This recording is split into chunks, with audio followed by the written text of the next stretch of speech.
En este módulo abordaremos la temática del consentimiento informado, al que le daremos suma relevancia, debido a que cuando en el Comité de Bioética de nuestro instituto recibimos y evaluamos los protocolos de investigaciones, notamos que es un punto donde se necesita mayor capacitación. La práctica cotidiana está llevada a cabo por profesionales que a veces no tienen una adecuada formación sobre el consentimiento informado. Es probable que utilicen el modelo informativo, donde se relata lo que se va a realizar, o el modelo interpretativo, donde se ayuda a entender la información que se brindó, pero no utilizan el modelo deliberativo, que es el que permite una toma de decisiones dialógica y participativa. Dentro de los mitos del consentimiento, podemos decir que hay investigadores que consideran que es una fiscalización de su trabajo, o una forma de controlarlos, o simplemente es un requisito burocrático de moda. Otros creen que es un acto donde solo se requiere de una firma. Otros que el comité empioja la investigación, es decir, que es un obstáculo para su trabajo. Y otros como un documento jurídico de protección para ellos. Entonces, por lo antes dicho, se necesita un proceso de cambio, de mentes cientificistas a mentes bioéticas. Las mentes cientificistas son las que consideran que solo ellas pueden tener el conocimiento auténtico, pero se necesita un cambio fundamental de paradigma y pasar a mentes bioéticas, que son las que tienen un carácter complementario, interdisciplinario y transdisciplinar aplicable a las ciencias naturales.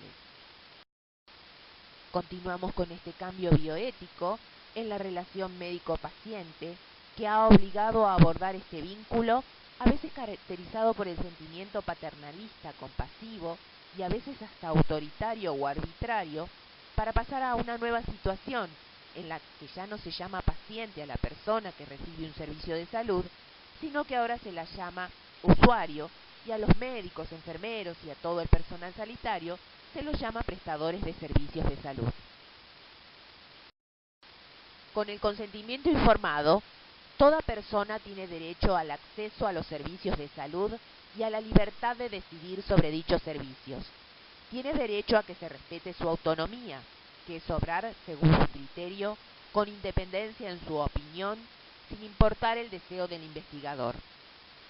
Tiene el derecho a la información, a la privacidad, es decir, que no se exponga la vida de la persona.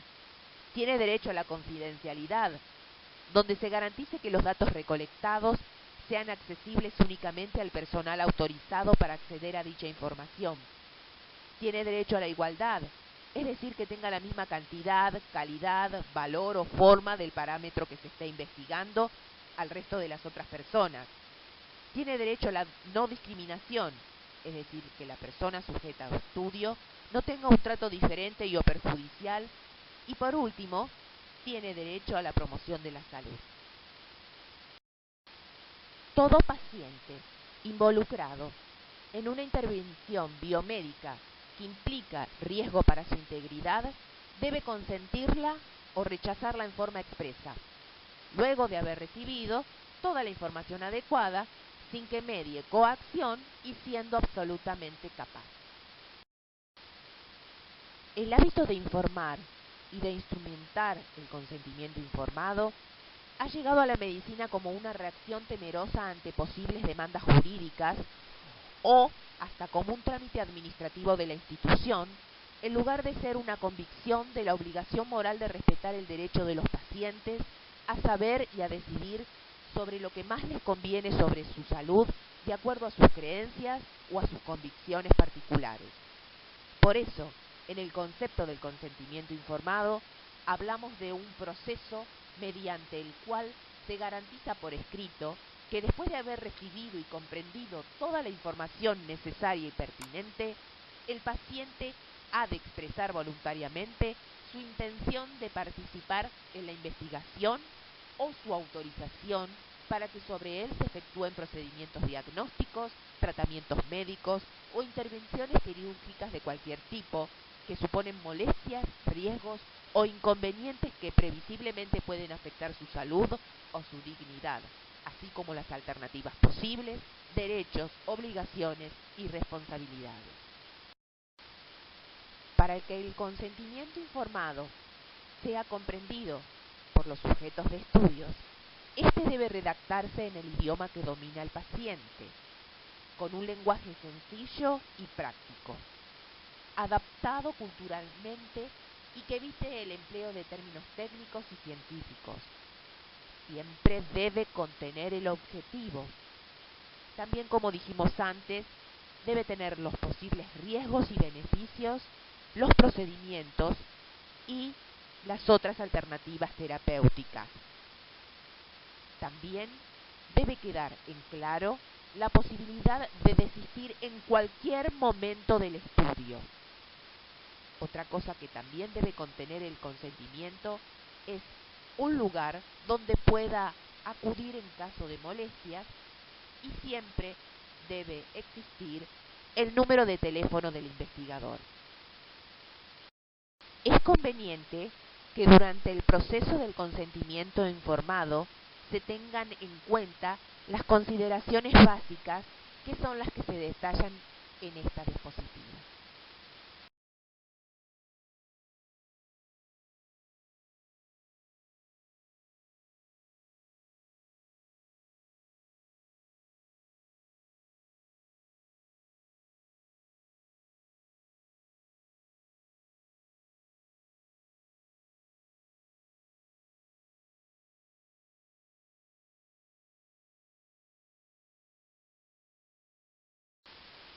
Los proyectos de investigaciones de las ciencias sociales relacionados con la salud también requieren del consentimiento informado. En estos casos, debe informarse al paciente sobre los objetivos del estudio, la metodología a seguir, las técnicas e instrumentos que se utilizarán para registrar la información, como grabadora, fotografías o videos, entre otros. También se debe informar sobre la forma en que la información recolectada será resguardada, la utilización de los datos y la garantía del anonimato de los participantes durante y después del trabajo de campo, así como la información pertinente respecto de las publicaciones que se deriven de esto. En algunas investigaciones sociales no se exige el consentimiento informado, entre otras razones, porque al notificar el propósito del estudio, los participantes podrían cambiar su comportamiento. En algunos estudios epidemiológicos podría existir una voluntad comunal manifiesta de participar en el estudio, como por ejemplo para el control de brotes o epidemias. Sin embargo, siempre se debe respetar el derecho individual a no participar. Por la situación de minoridad y la incapacidad legal, sitúa al menor en una posición de autonomía limitada y por lo tanto de dependencia de terceros. Entonces podemos decir que el consentimiento informado en pediatría puede entenderse siempre como un proceso de toma de decisiones progresivo, consensuado y dialógico, centrado en una relación tripartita formada por el profesional del equipo de salud, el niño y los padres. Asimismo, cuando los pacientes sean incapaces de dar el consentimiento, la persona de investigación o el representante legal recibirán una copia del consentimiento informado con la fecha y las firmas respectivas, a sabienda de que pueden negarse a participar en el estudio o en el procedimiento en cualquier momento. Entonces, el consentimiento informado en pacientes que sean incapaces de dar el consentimiento, la anuencia debe ser otorgada por los padres o el representante legal debidamente identificado como tal, siempre de manera escrita, tras haber recibido la información pertinente en lenguaje claro y accesible y de manera comprendido la información mencionada.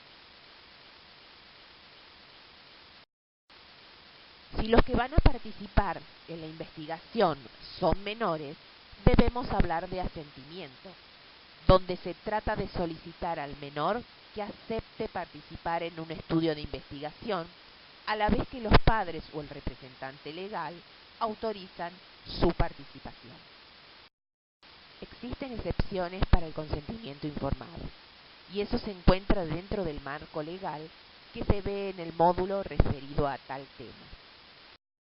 Por el artículo 26 del Código Civil y Comercial de la Nación, se presume que el adolescente entre 13 y 16 años tiene aptitud para decidir por sí mismo respecto de aquellos tratamientos que no resultan invasivos, ni comprometen su estado de salud, ni ponen en riesgo grave su vida o integridad física. Si se trata de tratamientos invasivos, el adolescente debe prestar su consentimiento con la asistencia de sus progenitores. La misma norma agrega que el conflicto entre ambos se resuelve teniendo en cuenta su interés superior sobre la base de la opinión médica respecto a las consecuencias de la realización o no del acto médico. A partir de los 16 años, el adolescente es considerado como un adulto para las decisiones atinentes a su propio cuerpo. Es decir, es competente para esos actos médicos.